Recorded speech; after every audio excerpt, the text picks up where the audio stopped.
So this video is going to explore about the changing dynamics in family as this new person arrives.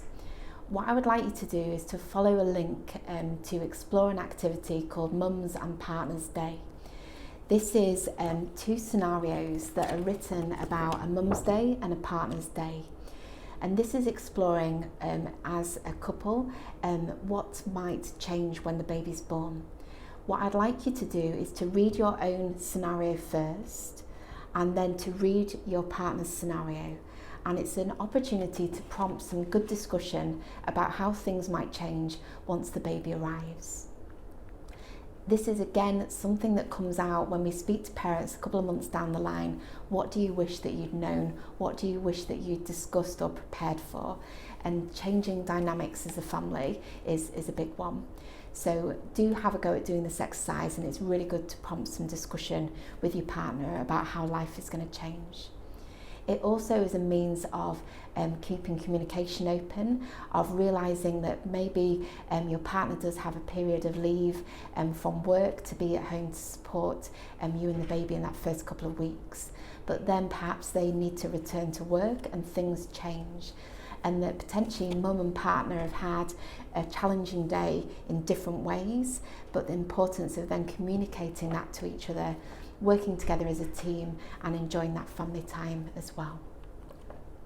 It's also a means of exploring what might you be able to do to prepare in advance for that first couple of weeks with baby.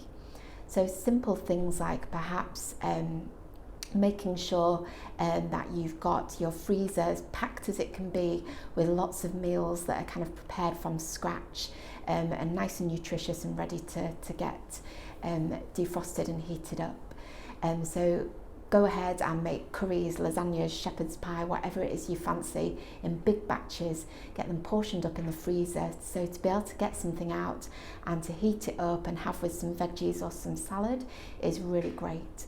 We all love a takeaway, don't we? But actually to live on takeaway or processed food for that first couple of weeks when you maybe don't have time to prepare a meal from scratch can make you feel a little bit sluggish, and you tend to kind of crave things that are fresh and nutritious because this is what is going to make our body feel better.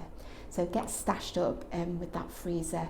Maybe organise an online grocery shop and get a shopping list made up and ready to go so that you can just order groceries to come to you and to begin with, instead of having to get up and out of the house with baby or your partner trying to get that done on the way home from work perhaps, or spending that precious time as a family on days off having to get around the supermarket.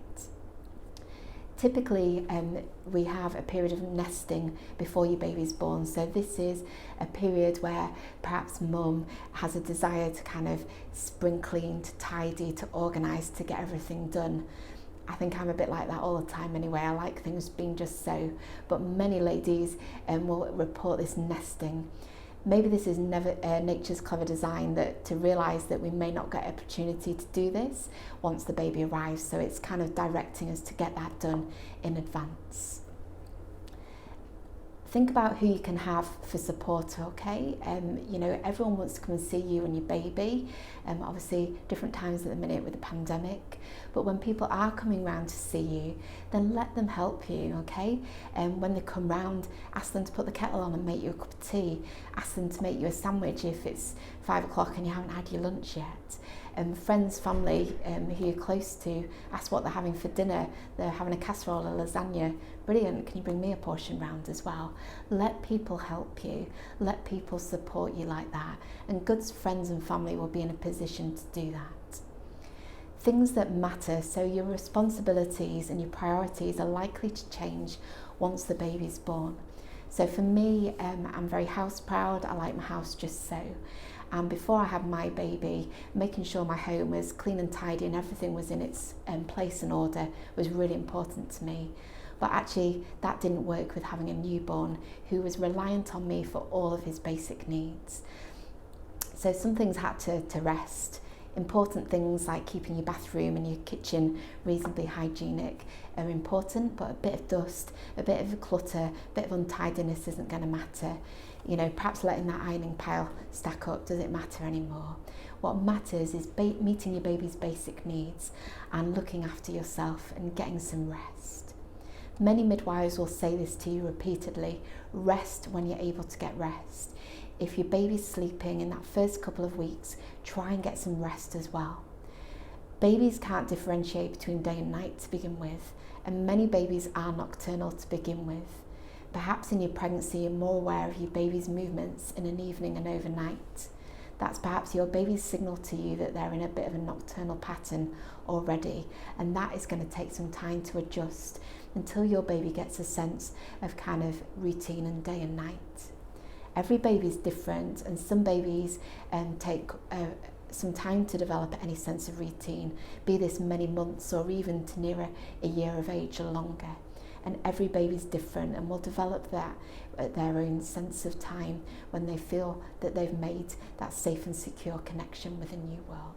So do have a go at doing Mums and Partners Day and prompt that discussion about how things might change.